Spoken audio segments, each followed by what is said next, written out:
Welcome to Divorce, Dating, and Empowered Living. Join each week on a journey toward overcoming life's many challenges to achieve peace, empowerment, and positive transformation. It's time to relax, unwind, and transform your life.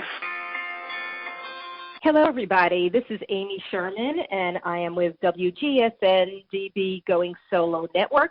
I'm doing the Divorce, Dating, and Empowered Living show, and I have a great show for you tonight because the topic is real important. The topic is 3 secrets to aging with grace and ease, and I'm sure we could all relate to that. So we're going to get started right now, and I'm going to share my expertise on this topic as I am a therapist. I've worked with a lot of elderly people and with people who are having trouble, a lot of boomers who are going through changes right now and are fearing what it's like to get old. So I have 3 secrets I do want to share with you, and I'm going to get started. So most people think of longevity as, it's related to your genes, but it really also depends on your attitude, lifestyle, and behavior. So all those factors are important. Research does show that centenarians believe they're living a long life because they eat well, they're optimistic, and they keep busy. And that's pretty much what is assumed that we all need to do. The Census Bureau estimates that by 2050 there's going to be 1.1 million people 100 years old or older. Now, the question I want to ask you is, are you one of them, or do you want to be one of them? And do you want to grow old easily and joyfully? My mother is 97 years old, and she does have macular degeneration. She did have cancer when she was younger, but she's cured, and she suffers a mild heart condition. Nevertheless, she does listen to audiobooks. She's very active in the facility where she lives. She goes to all the entertainment. She enjoys the outings that they have offered. She even, while she can't quite see, and my sister and I do help her, she has written many, many articles and poetry and jokes even that she submits to the newspaper there, the facility newspaper. So she's very active, and every month she submits something to them so that they know that she is still active and involved. Now, I can't say that she likes being old, but she really hasn't slowed down too much in all these years. So for 97 years, she is an active woman, doing what she can while she still can. So there are 3 secrets to aging well, and maybe we could learn something. So let's see if you too can live to actively, live your life well into the 90s and even in the 100s. So the first factor that you need to consider is flexibility. Now, what that means is that you're able to step outside your comfort zone and explore different types of venues that would make your life better and even more comfortable. So let me tell you a quick rendition of my brother-in-law and I. I was diagnosed about 40 years ago with Crohn's disease, and he was also maybe 10 years before me. He took the path that he wasn't going to change his lifestyle. He wanted to do what he was doing, and he went on medication. He has had several operations. He is suffering now, 40, 50 years later, with Crohn's disease. I, on the other hand, was very determined not to be sick, and I really wanted to cure myself. So I changed my lifestyle. I changed my attitude. I started meditating. I started visualizing, did yoga. I prescribed to, more spiritual, deep faith. And to this day, thankfully, I have no symptoms. So different paths, the same disease, same, options. But he took one way and I did another. So what I did basically was stepping outside my comfort zone, and I explored alternative ways of treating the condition, and he didn't. So you need to consider what kind of lifestyle changes you are willing to improve so that your health is going to improve. What other kind of skills could you do to improve your life otherwise? What are you willing to do? Was he willing to do any of the things that I did? He wasn't, and believe me, I tried to encourage him. So are there any lifelong behaviors that you could change to improve your health, relationships, or even your career? If you remain rigid in your thinking, like a tree that's in a storm, you're unwavering and unbending, you will break. And that certainly does not make for a good or healthy state of mind or body. So flexibility is very important. You need to, as you age, be more flexible in your thinking and allow other options into your life. So try being, acting, and thinking differently and see how it feels. If it doesn't feel any better, then go back to the way it was. But being flexible is an option. So I want you to keep that in mind. People usually want to have a quick fix. And if you want a quick fix, it doesn't always work. We want to pop a pill and lose 20 pounds. But if you really put the work into it and stop eating, poorly and, do exercise and cut out extra calories and so forth, and we all know what to do to drop a couple of pounds. If we do that in the long term, then we will drop weight and we will keep it off permanently. So it's a lot different than taking just a pill. So you need to be open and receptive to new ideas because maybe, just maybe, the new idea will work for you and turn your life around. So I want you to ask yourself this question. How willing are you to make changes that will benefit your life? In response to some of the my suggestions that I give to my coaching clients, I've had one woman tell me, I just can't do it. And I say to her, is it that you can't or you won't? And there's a big difference. So if you're not willing or even, able to try new suggestions or techniques or tools or whatever it is to improve your well-being, enhance your life, or change your emotional situation, then why are we even talking? Because if you're not willing to do something, then nothing is going to change. People generally look at things as either good or bad, right or wrong, and then they draw conclusions from that opinion.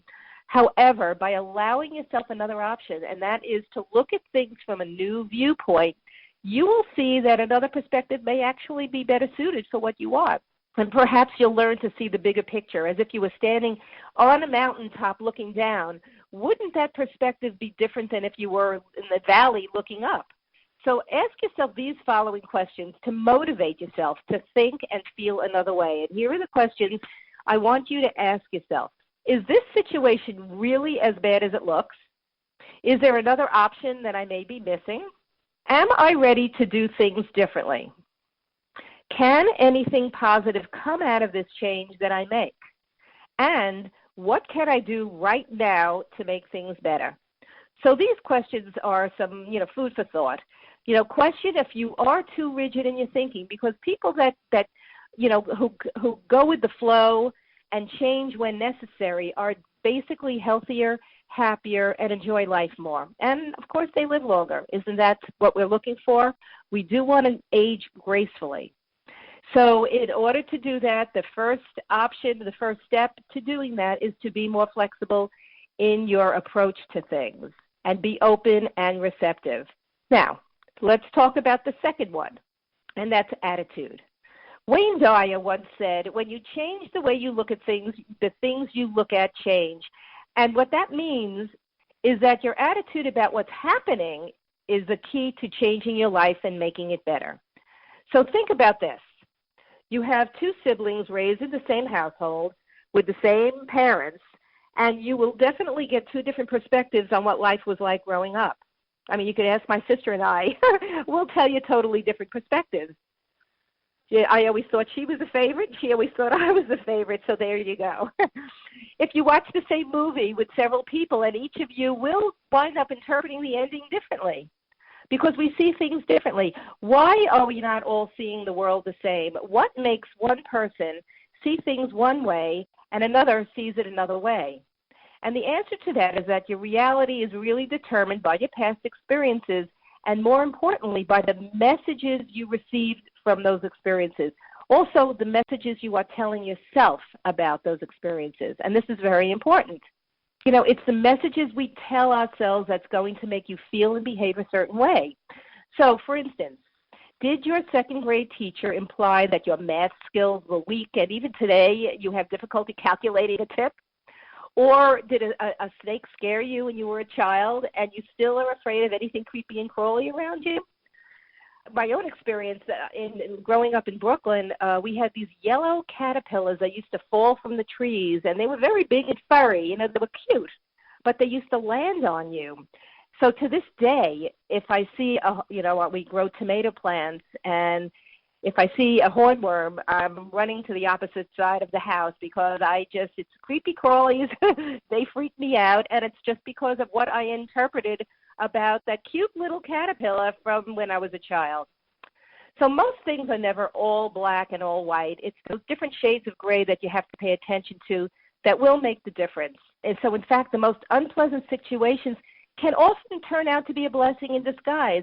And another instance in my life, I consider my Crohn's disease as a blessing. And it's because it put me on a spiritual and holistic path and that I probably never would have gone on if I didn't have that experience.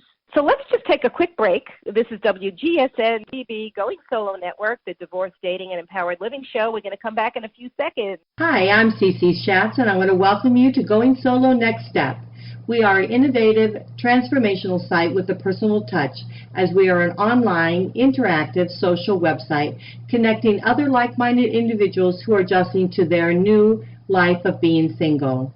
Going Solo Next Step will connect and help you deal with issues such as relationship loss, divorce recovery, relationship building, transition into dating, single parenting, spiritual connection, inspirational plus personal growth, sparking your career and understanding your life path, wants, and goals. As you begin relationship building, you will enjoy Going Solo Next Step social activities and forums designed to connect you and other like-minded individuals to make great, everlasting friends.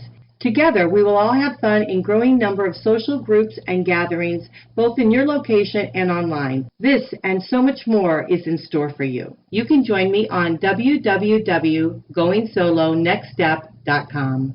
I'm looking forward to being with you right there on Going Solo Next Step. See you there. Hi, everybody. WGSN-DB Going Solo Network, Divorce, Dating, and Empowered Living Show. So we're talking about how to age gracefully, and we are discussing how attitude is very important and how we interpret things by what we tell ourselves. So we need to understand that adversity is not really bad. It's how you interpret what's happening to you that makes it good or bad. And let me give you another example. Many years ago, I spoke to a group of women on managing life's transitions. And a well-groomed, attractive woman, her name was Grace, came up to me after the presentation, and she too was a lecturer, but she speaks on nutrition and health. And she said that she just returned from a lecture tour around Europe. She has a master's degree in nutritional science and was back in school for another master's in psychology because she found that so fascinating. And, of course, I found her extremely interesting and was very impressed with her vibrant personality and inspiring message. It seems that when she stopped smoking, she put on 30 pounds, which was a lot for this little woman. She was about 5 feet tall. With determination and drive, she said, she lost the weight and kept it off all these years. So I asked her, how'd you do it? And she says, it wasn't really that hard. She said, and I quote, I was tired of being unhealthy with high blood pressure and arthritis and being overweight. I could barely keep up with my children, she said. She was also going through a divorce with all the difficulties and trauma that, she experienced with that. So I decided, she said, to change my lifestyle and my attitude and made a personal commitment to start taking care of myself no matter what. And then she did. So she insisted, I guess, her age, and with her gray hair and delicately wrinkled complexion, I guess she was about 72 to 75 years old. She told me she was actually 91. So needless to say, I was very impressed with her attitude and her view on life. So if you're looking at life like a glass half full or a glass half empty, I ask you to reconsider that. Are you looking at your adversity as something unmanageable, or is it a challenge to overcome?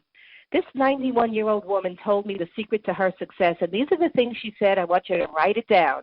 She said, number one, she keeps her thoughts directed on lifelong learning and personal growth, so she's never stagnant. Number two, she maintains a sense of purpose and is driven to fulfill certain goals or passions. So again, she's very motivated.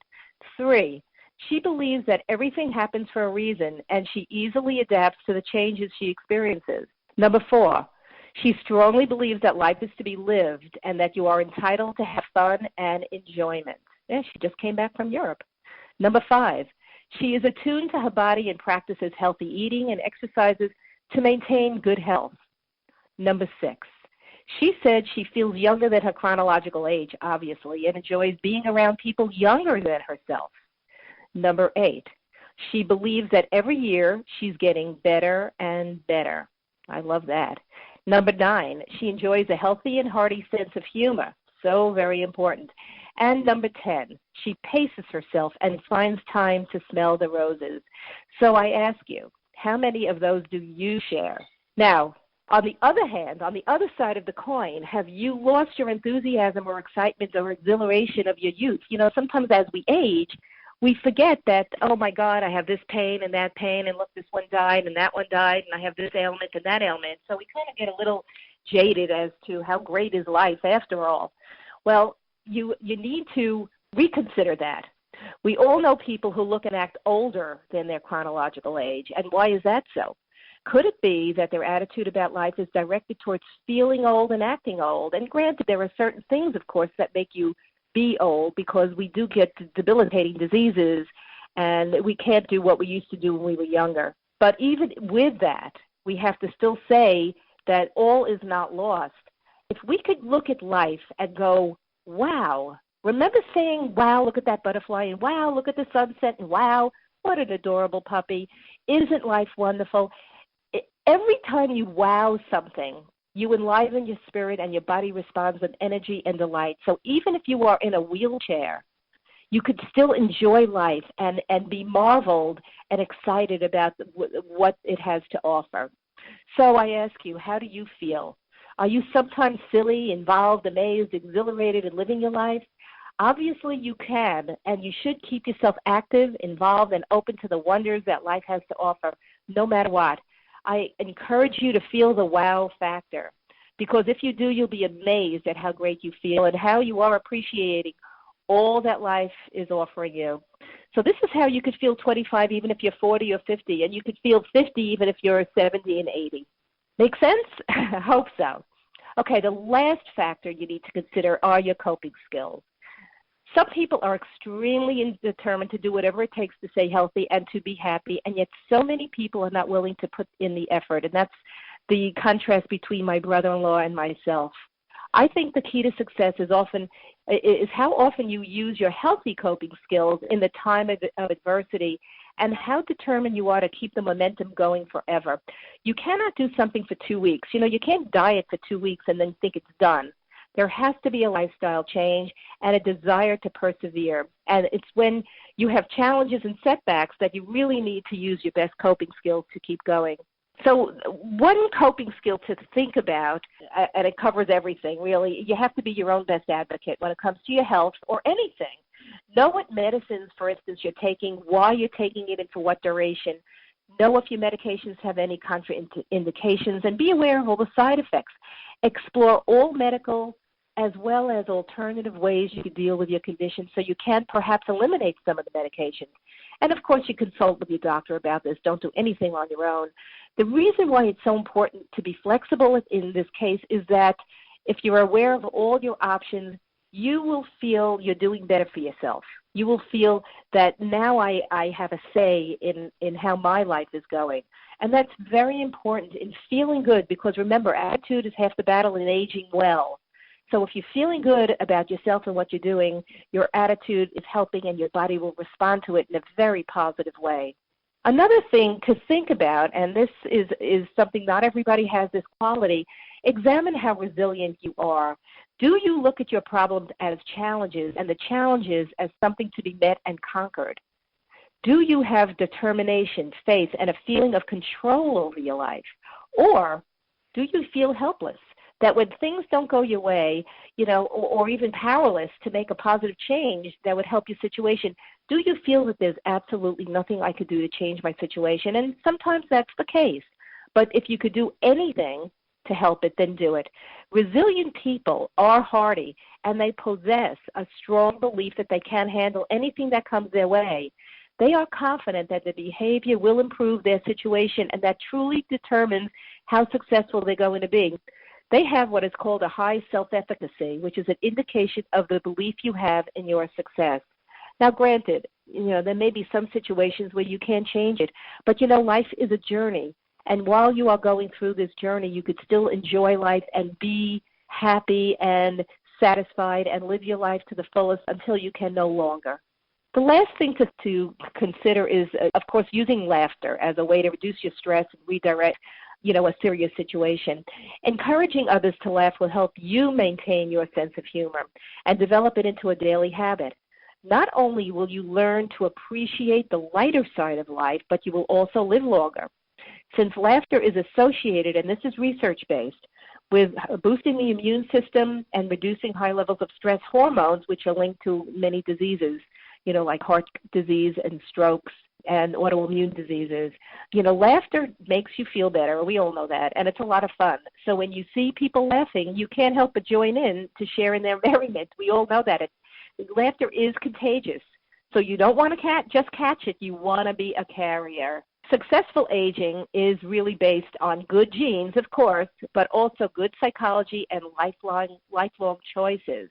So those three choices that we discussed today, the flexibility, the attitude, the coping skills, are all part of that choice that you make.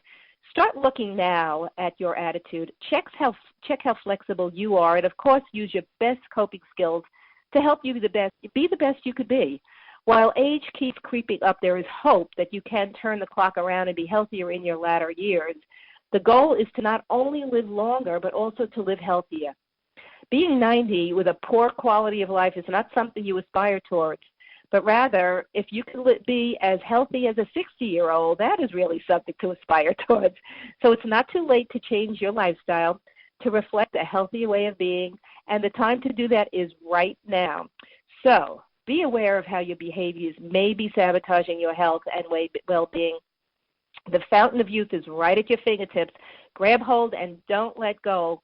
George Burns, who lived to be about 100, he said, "You can't help getting older, but you can help growing old." That's it. So I hope this has helped you reassess how you're living your life, and you follow some of the tips that we talked about today. My name is Amy Sherman. I am a licensed mental health counselor and co-host of Divorce, Dating, and Empowered Living on WGSN-DB Going Solo Network. I look forward to hearing from you. My email is amybethsherman@gmail.com. Talk to you soon. Bye.